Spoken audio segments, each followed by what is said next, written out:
I kept hearing people talking about customer-centric messages and customer-centric person or customer-centric department. And I thought, I don't, and other things, right? And I felt like, I don't really think people understand what it means to be customer-centric. I mean, it's the organization. It's not just one person. It's not a message. It's enterprise wide. It has to be.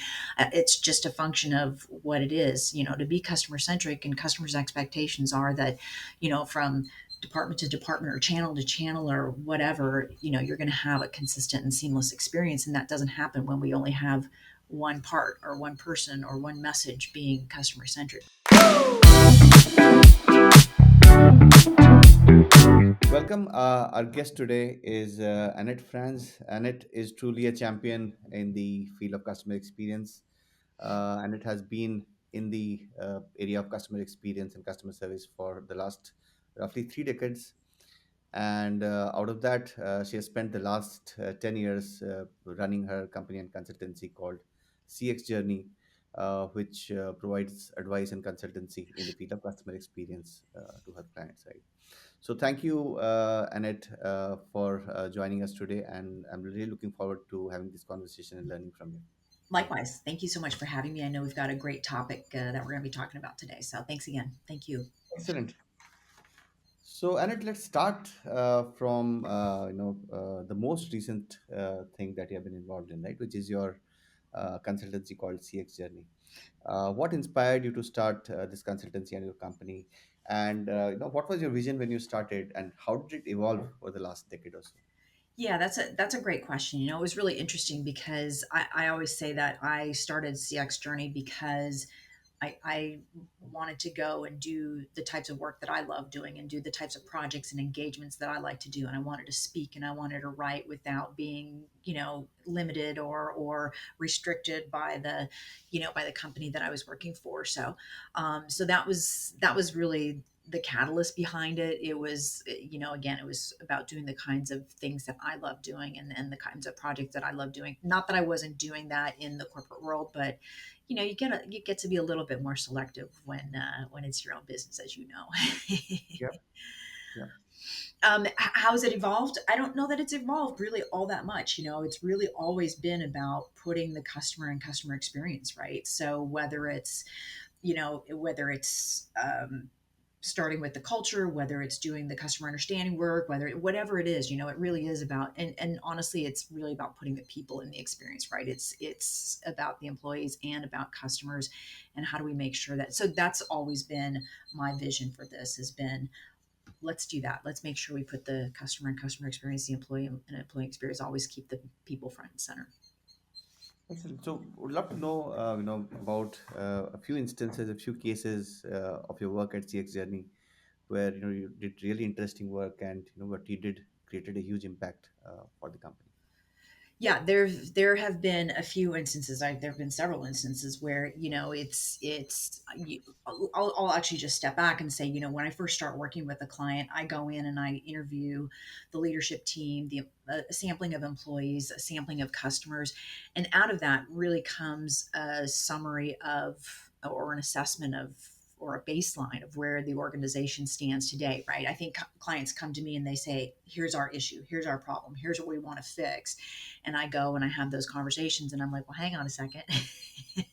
There's a lot more going on here than you think. And so I think that's where the impact really starts, is to be able to come back to them as a third party voice, as somebody from the outside looking in and saying, you know, there's more going on here than you think. And it's not just as simple as, we're not communicating well with our customers, or we're not communicating well with our employees, or we don't know who our customers are. I mean, those are big issues in and of themselves, but it's typically much broader than that. And a lot of times, most times, 99.9% of the times, it really falls on the culture of the organization and the leadership team, and how much they're committed and how well they're aligned to, the work that needs to be done, to the culture that they want to build. And a lot of times that's exactly where the problem begins. And honestly, that's sort of the catalyst for my second book, Built to Win, because I spent a lot of time focusing on, obviously it's about building a customer centric culture, but I spend a lot of time talking about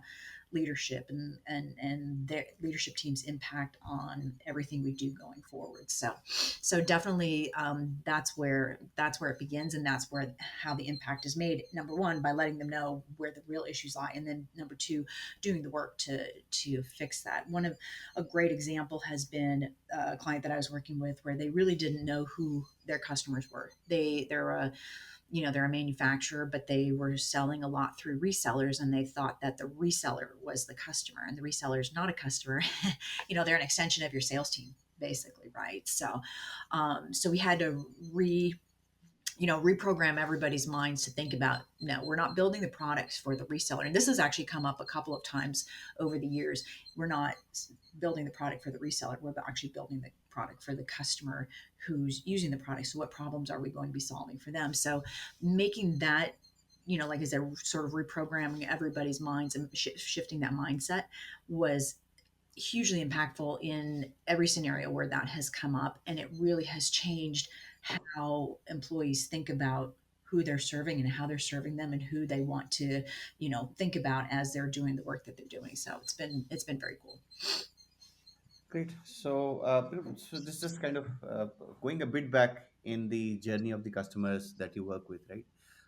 When they actually decide to start working with you, start talking with you, right? What is the primary motivator? What is it that is broken, needs fixing, needs huge improvement? Yeah. What is that tipping point when they think, no, let's go and talk to Annette? I think that that's actually a great question, and I would say that there are a couple of common themes, but sometimes something comes out of left field, and you're like, "Whoa!" But I think a couple of the common themes are retention. We I should say churn, right? We're not able to retain our customers, and when we don't understand why. That's probably one of the biggest themes. The second biggest theme is really an interesting one. It's about competitive advantage, right?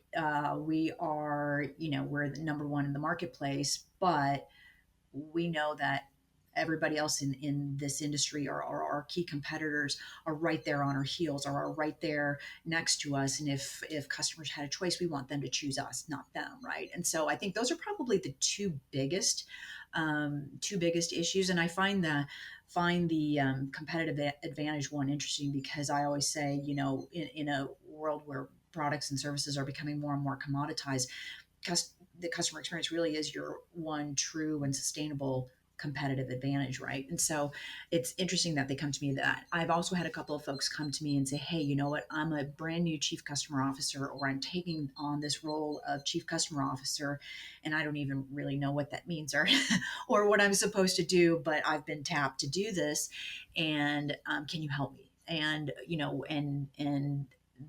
there are various reasons for that person having been put into that role. So we work through that and work through, what it is that they need to do to actually live that role and improve the experience in their organization. Makes sense, and which is interesting, right? Because I mean, the primary motivators that you just mentioned, the knee-jerk reaction in most cases for most operating teams to dial them or connect them primarily with sales and marketing and GTM in general, and not basically think from not to immediately come to the conclusion that they are primarily problems that can be fixed Yeah.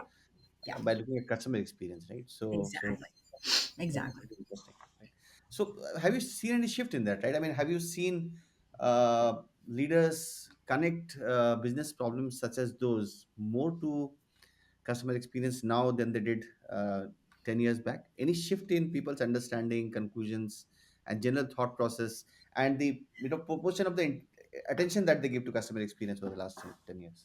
I really think it's a mixed bag. I don't know if it's better or worse. I think it's pretty much the same.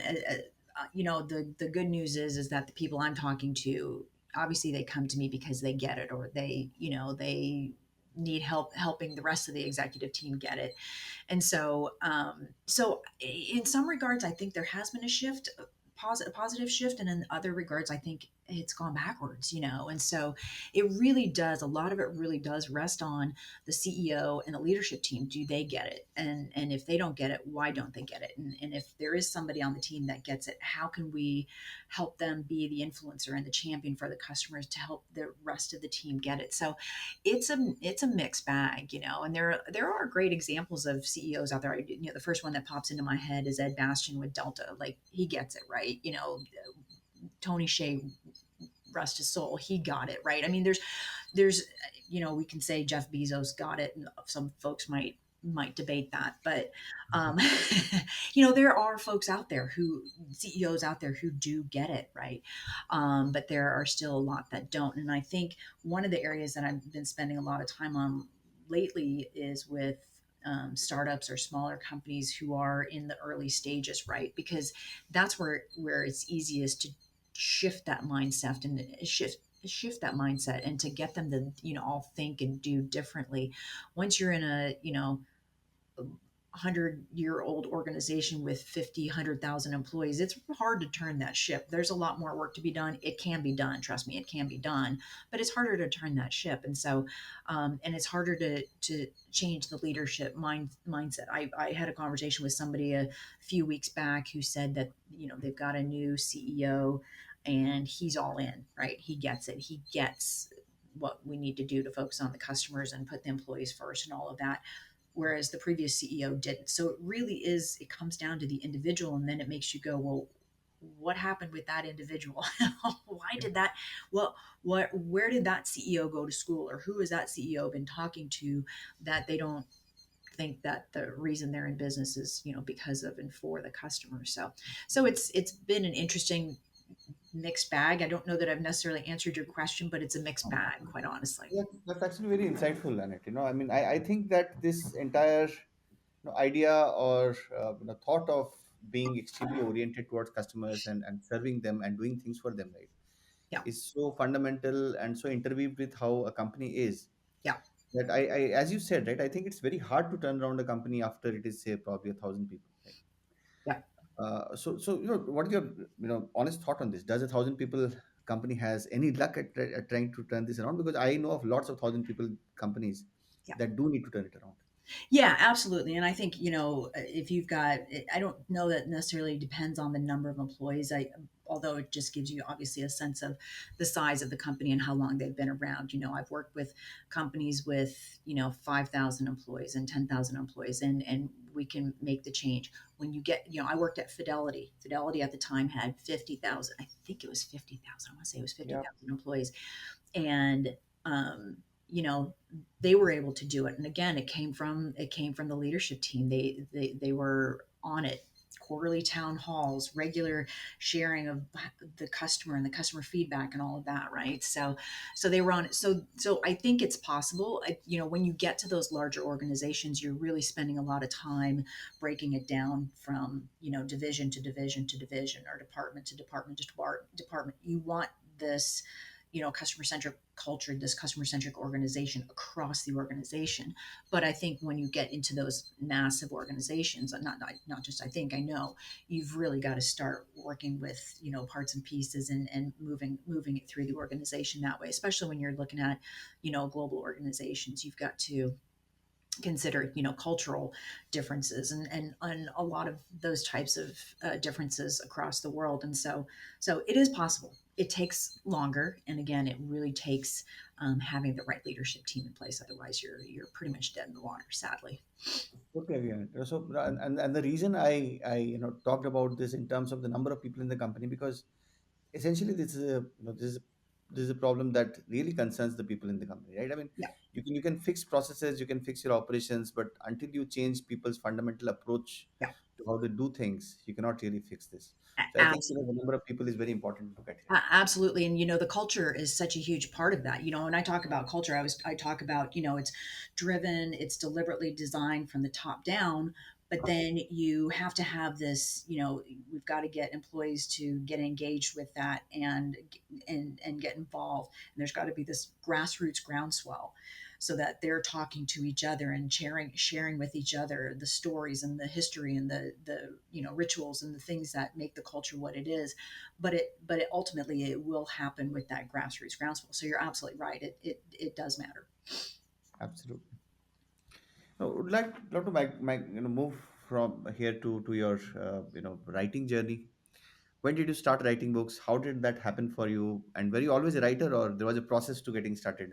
So interestingly enough, I love writing. So it's also the reason that I started my career where I did, right? So I was 31 years ago, I was looking for an ad in the paper for a job, right? And I saw an ad for JD Power and Associates, and I thought, well, I love math and I love writing, and those are two key skills needed in market research, right? And so I've always loved writing.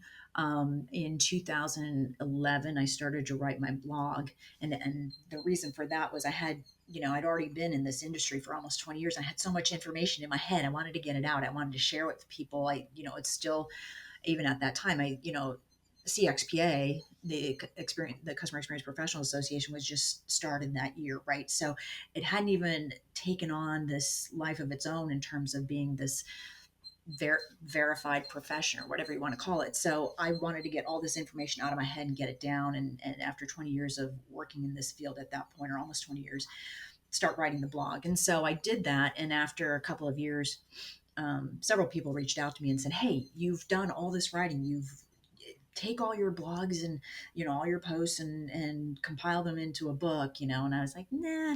And for years I said, just what we need, another book on customer experience, right? Just what we don't need. So ultimately it had been in my head though that I wanted to do that. And so my first book, Customer Understanding, I wrote and published that in 2019. And I had been talking about the same topic, about the same kinds of things around customer understanding. And one day I walked off the stage after doing a keynote and I said, "There's my book." And on my flight back from New York to California, I took all my notes from the presentation, started to lay out the what the contents of the book would look like. And I think that was, I'm not sure the timing of that. I can't remember the exact month of that, but about less than a year later, I think it was in November, and then less than a year later, at the beginning of September of 2019, I had published that book. And then the second one, I knew that I wanted to do another one, but the way that it came about wasn't even the book that I was actually going to do for the second one. So again, I had been doing this presentation about the foundational principles of a customer centric culture, and had been doing it over and over and over again. And I was getting great reception and great feedback, and people were asking questions, and there was just, it felt like there was a need out there for the book. And then Advantage Forbes books reached out to me in, I think it was early April of 2022, and they were like, "Hey, we'd love to publish your next book." And I was like, well, I self-published the first one. I hadn't really thought about publishing with the publisher the second time, but we got talking, and then by the end of May, and I said, I have this topic, I want to get it down. So by the end of May, I had signed a contract with them, and I had 122 days to write that book and get the manuscript to them. And they ultimately came about, obviously, years and years of experience, things floating around in my head. I've been writing for a while, and then throughout my speaking engagements, the things that I talked about and the reception that I got and the feedback and the questions and all of that sort of nailed down what those two books would be separately. The second book was actually going to be something completely different, but now it'll probably be my third book. So Great, good to hear about that journey on it, and I think a lot of people will be very interested in that. Can you tell us a bit more about your most recent book, Built to Win? Right. So, what is it about, and what are you trying to do there, or what are you trying to convey there? yeah, the book is Built to Win, and it is about deliberately designing a customer centric culture. And it goes through the 10 foundational principles of a customer centric culture, a customer centric organization. The catalyst for that was between the speaking and how, the feedback I got there, but also I kept hearing people talking about customer centric messages and customer centric person and customer centric department. And I thought, I don't, and other things, right? And I felt like, I don't really think people understand what it means to be customer centric. I mean, it's the organization. It's not just one person. It's not a message. It's enterprise wide. It has to be. It's just a function of what it is. To be customer centric, and customers' expectations are that, from department to department or channel to channel or whatever, you're going to have a consistent and seamless experience, and that doesn't happen when we only have one part or one person or one message being customer centric, right? So that was really the catalyst for that. And the feedback has been great on the book. I love the reception. I've had several people tell me that it's, at their, next to their computer, and they use it to guide them on the work that they're doing. And so I appreciate that. But that was really an important book for me to get out there, and an important message that I'm hoping that people will, read, and it resonates with them. Great to hear that, Annette. Would love to know a bit more about the work that you do with CXPA, right? I found CXPA very interesting. I talked to Greg some time back. Oh, nice, nice. Yeah, I like Greg. He's a great guy, and he's the right person to be running that organization. I have not been involved in a couple of years. I was involved for about 7 years. I was on the board of directors, wrapped up with being the chairwoman in 2020. So my service to the organization ended at the end of 2020. But I still advocate for the CXPA. It's a great resource, lots of great tools, and lots of great connections and networking that you can make through the organization.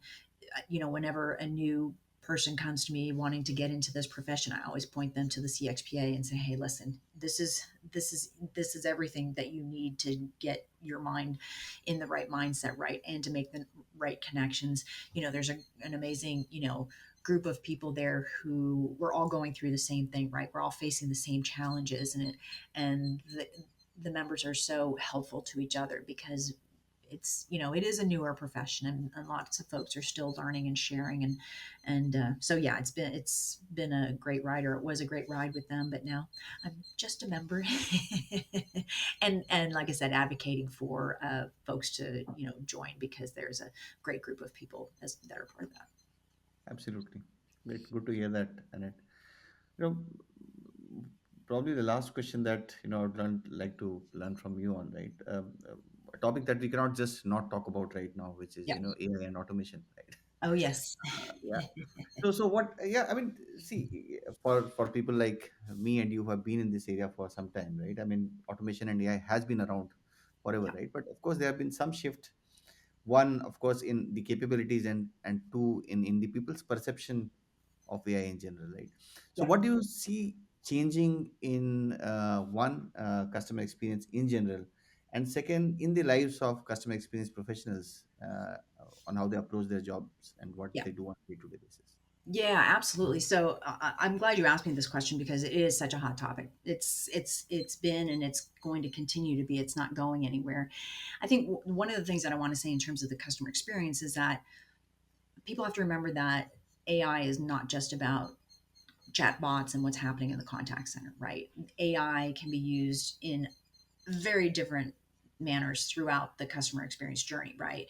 And one of the biggest ways right now, I think, is, and there will be more, but one or two of the biggest ways is one, personalization, helping to personalize the experience along the entire journey. So through journey orchestration and other means, throughout the customer journey, to help to personalize, and to predict and to prescribe, next best actions.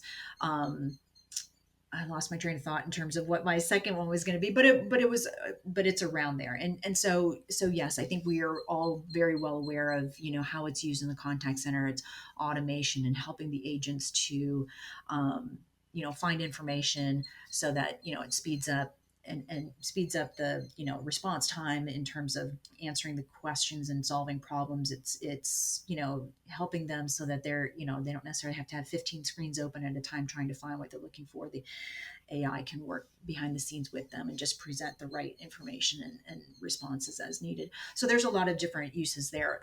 Automation is great for removing some of those menial tasks from both the agent and the customer as well, ultimately, but from the agents, so that agents can now be doing other more value add work, and more meaningful work, and feeling more engaged in the work that they're doing. I think for CX professionals, one of the things that that AI can help is with um, analysis and data democratization, right, across the organization. There's certainly ways to speed up some of the work that CX professionals are doing in terms of the analysis that can help with bringing in that feedback and doing that sentiment analysis, the text analysis, and other analysis on that data to, you know, streamline those processes and do it a lot faster than if it was done by hand, and making sure that it gets out into the organization to the people who need to act on it as well. So a lot going on there. So I think my main thing is that it's not going away. It's going to make the employee experience better, because it'll remove some of those menial and repetitive tasks, but also allow employees to do bigger and better things, right? To upskill, to be reskilled. I don't think they're going to lose their jobs at this point, and it helps customers because, you know, they're going to have that more personalized experience that they're expecting, and ultimately be prescribed, you know, those next best actions that'll help them achieve what it is that they're trying to achieve. That was a mouthful. I think this is a subject that requires elaboration and Oh, absolutely. right? So Absolutely. that is very useful. Yeah. Hey, Janet, great speaking with you. One thing that I would want you to leave the audience with is a couple of book recommendations. Of course, Build to Win would be one, but if you can Yeah. recommend a couple more books on customer experience that we can all read to get better, that would be Yeah. very useful. Yeah. Oh goodness, there are a lot of great books. I'm always a fan of Jean Bliss and her books. Those are great books to get you started. Um, there's a book out there called Answering the Ultimate Question. Outside In is a great book to read as well. And I would also advocate for books that are outside the realm of customer experience, that help you understand some of the skills and some of the things that we need to better communicate with our customers, to better understand our customers and our employees, and to do a better job there. Leadership teams, there's some great books out there in terms of the power of leadership alignment. There's some great books out there in terms of, there's a book by Bob Chapman called Everybody Matters. So a lot of great books that really we need to start thinking about, not just, this area, but thinking about other areas around customer experience, around employee experience, and leadership and culture. Um, Chris Dyer just put out a great book on culture. So lots of good books out there. There is no shortage, and I will tell you that my bookshelf is full. So if anybody needs a recommendation, just reach out. I'm happy to point you in the right direction. Excellent. Thank you, Annette. Great speaking to you Thank and you. learning from you. Yeah. And yeah, thank you. Thanks for having me.